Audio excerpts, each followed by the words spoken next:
Hello guys, welcome to Hindi crime diaries. और आज की इस वीडियो में मैं आपको जिस केस के बारे में बताने वाला हूँ वो शायद आजाद भारत का पहला ऐसा केस है जिसमें एक ही परिवार के 14 लोगों की हत्या कर दी गई थी। और जिस घर में यह कांड हुआ था उस घर का हाल कुछ ऐसा था कि वहाँ कोई भी ऐसी दीवार नहीं थी या कोई ऐसी फर्श नहीं थी जहाँ पर खून की बूंदे ना हो। यकीन मानिए, पूरी कहानी सुनने के बाद आपका भी रिश्तों पर से भरोसा उठ जाएगा। तो आखिर क्या थी पूरी कहानी, आइए जानते हैं सब कुछ आज के इस वीडियो में।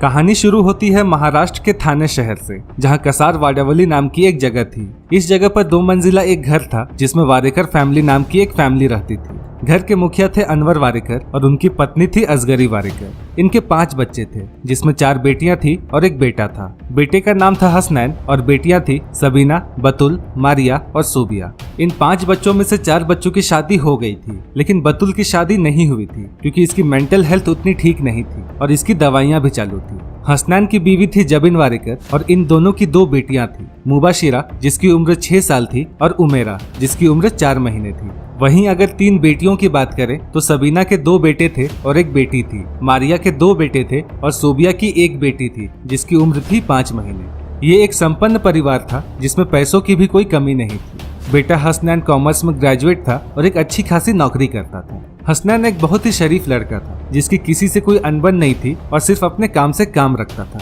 इस वारेकर फैमिली की एक खासियत थी कि ये हर हफ्ते घर में एक दावत रखते और परिवार के सभी सदस्यों को उसमें बुलाते। इस दावत में सभी इकट्ठा होते, साथ बैठकर खाना खाते और हंसी मजाक करते। इस परिवार में सब कुछ ठीक चल ही रहा था कि इसी बीच हसनैन को सट्टे की बुरी आदत लग जाती है, जिस वजह से वो अपनी बहनों से और रिश्तेदारों से अब कर्ज लेने लगा था। इस सट्टे की आदत के कारण हसनैन के ऊपर अब 65 से 70 लाख का कर्ज हो चुका था, जिस कारण वो हमेशा टेंशन में रहने लगा। इसी बीच हसनैन अपनी बहन बतुल, जो कि दिमागी रूप से थोड़ी कमजोर थी, चोरी चुपके उसकी दवाइयां खाने लगा। लेकिन एक दिन हसनैन को ये दवाइयां खाते हुए उसकी माँ ने देख लिया और वो इसके बारे में उससे पूछने लगी, जिस पर हसनैन ने अपनी माँ से कहा कि ये दवाइयां खाने से दिमाग की शक्ति बढ़ती है और टेंशन भी कम होता है। ऐसा कहकर उसने अपनी माँ को अपनी बातों में बहला लिया। और हाँ, एक और बात, हसनैन अक्सर कर्ज से छुटकारा पाने के लिए तांत्रिकों के पास और बाबाओं के पास जाया करता था। जैसे कि मैंने आपको पहले बताया कि हर हफ्ते इनके घर में एक दावत होती थी और इस बार ये दावत हसनैन दे रहा था।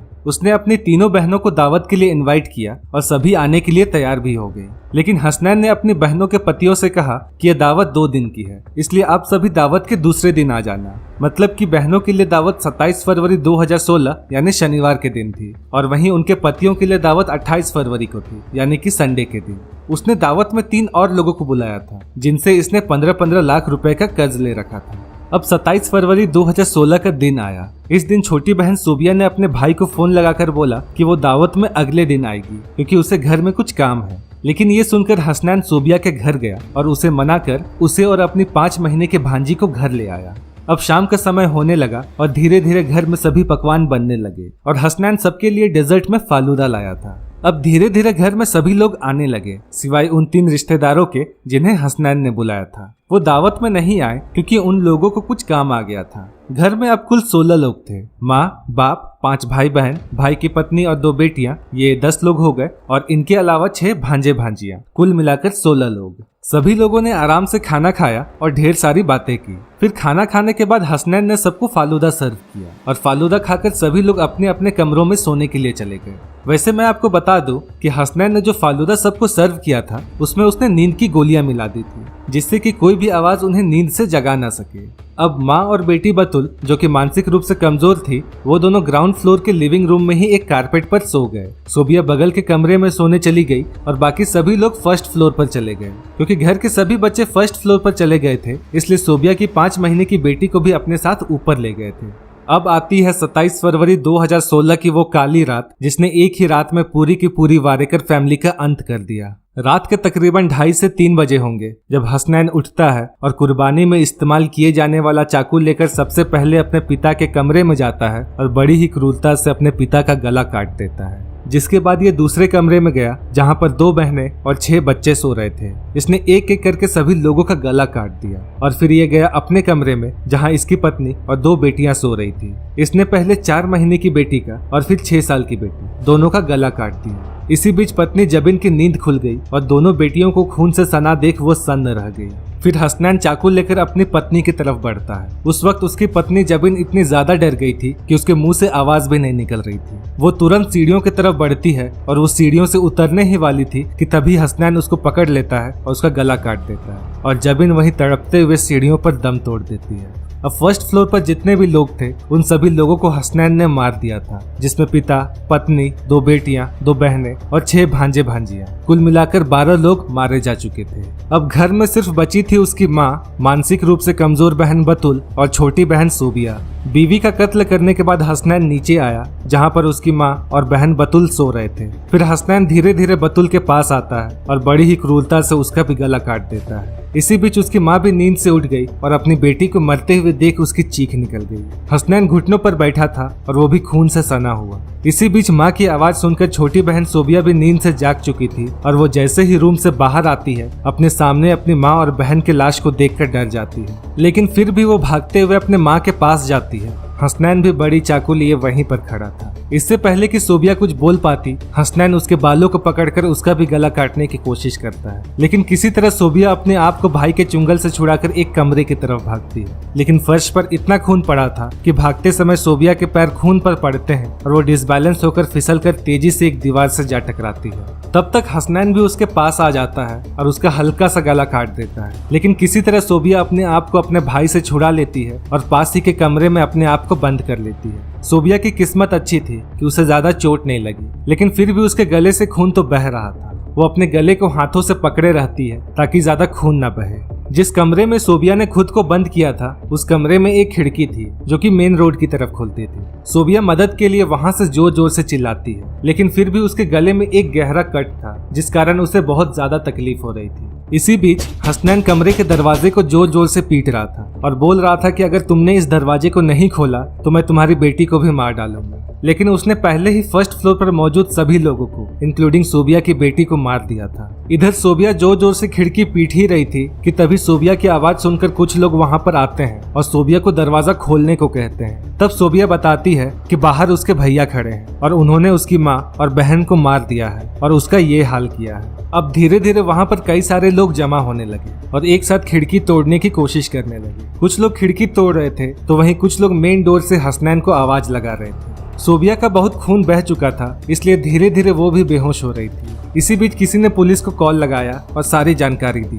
जब तक लोगों ने खिड़की को तोड़ा तब तक में सोबिया बेहोश हो चुकी थी, जिसके बाद उसे तुरंत ही हॉस्पिटल ले जाया गया। अब पुलिस भी आ गई थी और मेन डोर से हसनैन को आवाज देने लगी, लेकिन अंदर से कोई भी जवाब ना मिलने के कारण उन्हें दरवाजे को तोड़ना पड़ा। पुलिस कुछ पड़ोसियों के साथ अंदर जाती है और अंदर का जो मंजर था वो देख पुलिस भी सन्न रह जाती है। पूरे घर में लाशें ही लाशें थी और वहाँ के फर्श और दीवार खून से रंगे हुए थे। सीढ़ियों पर भी एक लाश थी। अब पुलिस फर्स्ट फ्लोर पर जाती है जहाँ इन्हें 11 लाशें पड़ी हुई मिलती है और इन सभी के गले कटे हुए थे।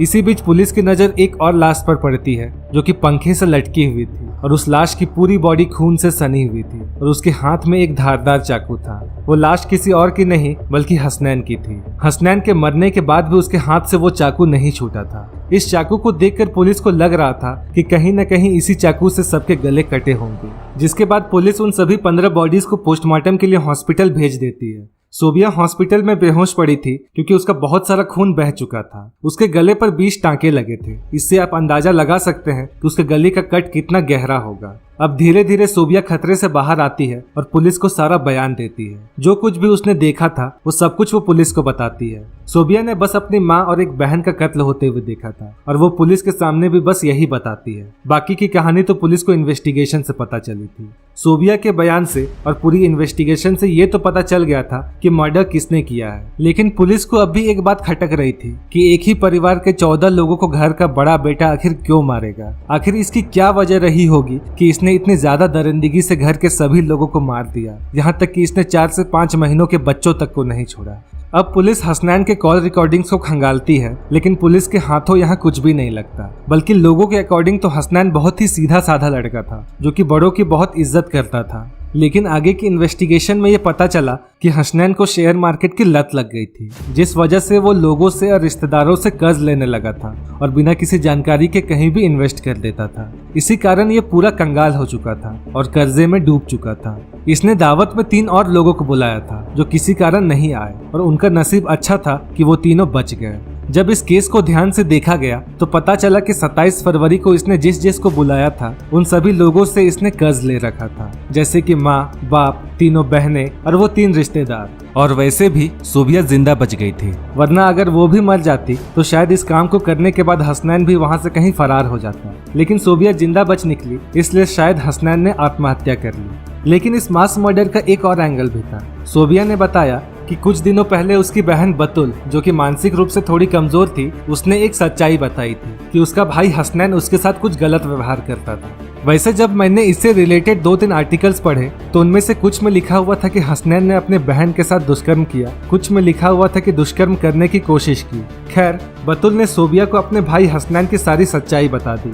फिर दोनों बहनों ने मिलकर अपने भाई की पूरी करतूत अपनी माँ को बताई। इस बात का पता लगने के बाद अब माँ हसनैन से धीरे धीरे दूर रहने लगी और परिवार के सभी लोगों ने हसनैन से थोड़ी दूरी बना रखी थी, जिसके बाद हसनैन को परिवार का ये बर्ताव खटकने लगा। पहले से ही हसनैन कर्ज को लेकर टेंशन में था, ऊपर से फैमिली भी उसे बुरी नजर से देख रही थी। शायद ये भी एक बड़ी वजह हो सकती है कि घर के बड़े बेटे ने पूरे परिवार की हत्या कर दी। पुलिस को कोई और सबूत भी नहीं मिला जो कि ये प्रूव कर सके कि इस फैमिली का मर्डर किसी और ने किया हो और घर के बड़े बेटे को फांसी पर चढ़ाकर उसके हाथ में चाकू दे दिया हो। अब पुलिस चार्जशीट बनाती है जिसमें हसनैन को 14 लोगों का कातिल बताती है, लेकिन किसके खिलाफ मुकदमा चले, क्योंकि मुजरिम तो पहले ही मर चुका था। एक और बात है जो मैंने कहीं पढ़ी थी कि जिस घर में ये सारे मर्डर्स किए गए थे उस घर में इस न्यूज को कवर करने के लिए एक न्यूज रिपोर्टर आया था, लेकिन घर की हालत को देखकर उसे दिल का दौरा पड़ा और वहीं मौके पर उसकी मौत हो गई। अब ये रिपोर्टर वाली बात कितनी सच है और कितनी झूठ ये तो मुझे नहीं पता, लेकिन मैंने कहीं पढ़ा था, इसलिए मैंने सोचा मैं आप सबको बता दूं। खैर, कातिल का पता चलने के साथ ही इस केस को बंद कर दिया गया, जिसके बाद थाने की इस वारेकर फैमिली से हसनैन को लेकर 15 लोगों के जनाजे एक साथ उठे। जरा सोच कर देखिए कि ये मंजर वहां रहने वाले लोगों के लिए कितना ज्यादा डरावना होगा।